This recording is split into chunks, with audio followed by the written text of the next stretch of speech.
All right, you are not going to believe this one. We're diving into a T20 World Cup match that just refused to end. I mean, this game had it all. We're talking insane batting, a comeback for the ages, a total comedy of errors, and a finish so bonkers it had to happen twice. You know, this quote from Fox Sports just hits the nail on the head, right? It perfectly sums up the sheer absurdity of what went down in Ahmedabad on February 11, 2026. This wasn't just a game of cricket, no. It was a complete roller coaster where you felt like victory was changing hands with pretty much every single ball. So, the big question is, how on earth did we get to a historic double super over? To figure that out, we've got to rewind. Let's go all the way back to the beginning. Because, believe it or not, this match started out looking like a totally standard, almost predictable T20 game. Okay, let's kick things off with South Africa's innings. They came out swinging, building what looked like an unbeatable foundation. They were put into bat and just immediately took charge, setting a crazy pace right from the get-go. And just look at this opening partnership. I mean, the dominance is just off the charts. Rickleton and de Kock were absolutely on fire. They put on 114 runs together. This put South Africa on a rocket ship to a massive score, well over 200.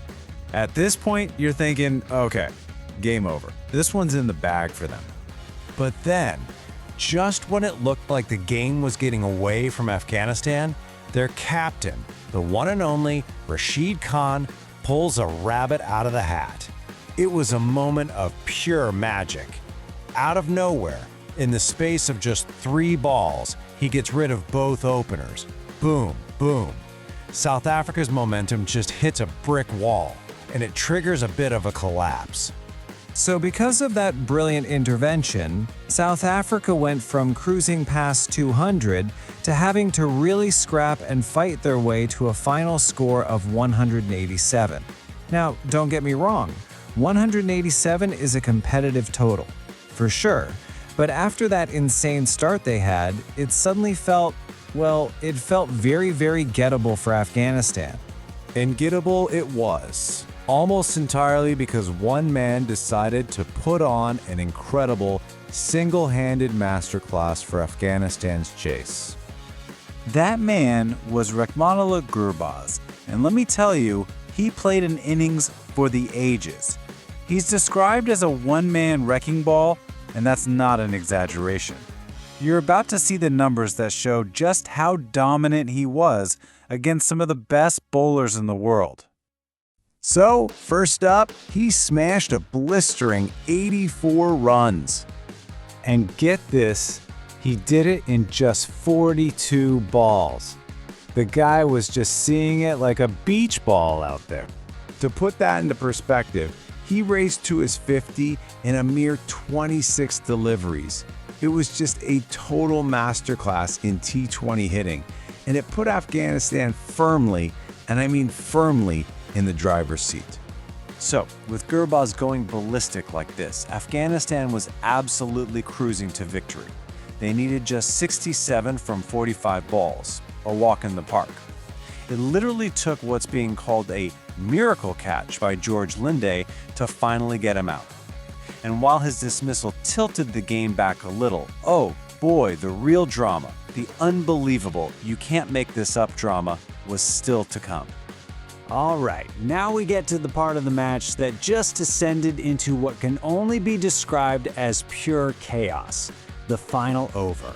Afghanistan needed 13 runs to win.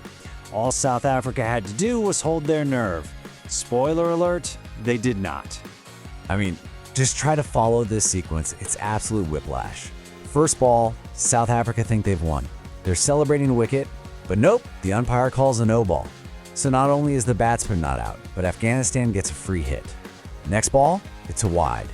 Okay, so we're still on the first legal delivery. And what happens? Noor Ahmad smashes a massive 6. The game is completely flipped. Then it all comes down to the final ball. They need 2 to win, and they get run out going for the second run. Just unbelievable. The scores are tied. We're going to a super over. So you think the chaos is over, right? That's the peak of the drama? Not even close. The chaos was just getting started. Because, as it turns out, one super over wasn't going to be enough to decide this thing. Okay, so let's break down this absolute madness. Super over number 1. Afghanistan sets a solid target of 17. South Africa looks dead and buried. They need 11 off the last 3 balls. But Tristan Stubbs smacks a 6 off the very last ball. It's tied. Again. So we go to a second super over. This time, South Africa bats first and just explodes for 23 runs. A huge target. But who comes out for Afghanistan? Gurbaz, of course. And the man hits a hat trick of 6s. It looks like he's going to do it again. It all comes down to the final delivery, and he's caught. South Africa finally, somehow, wins the game. So, after all that, what does it all mean? What's the big takeaway from this epic contest? I mean, why is this a match that we're going to be talking about for years and years? Well, because this wasn't just some dramatic finish. It was literally historic. Think about it. This was the very first time ever in the entire history of the T20 World Cup that a double super over was needed to get a winner. That alone cements its place in cricket history forever. I mean, this game had everything you could possibly want. You had these incredible individual heroes like Gurbaz and Stubbs. You had unbelievable heartbreak. You had a finish that, if you wrote it in a script, people would say was too unrealistic. It really just leaves us all with one final question to debate, probably for years to come.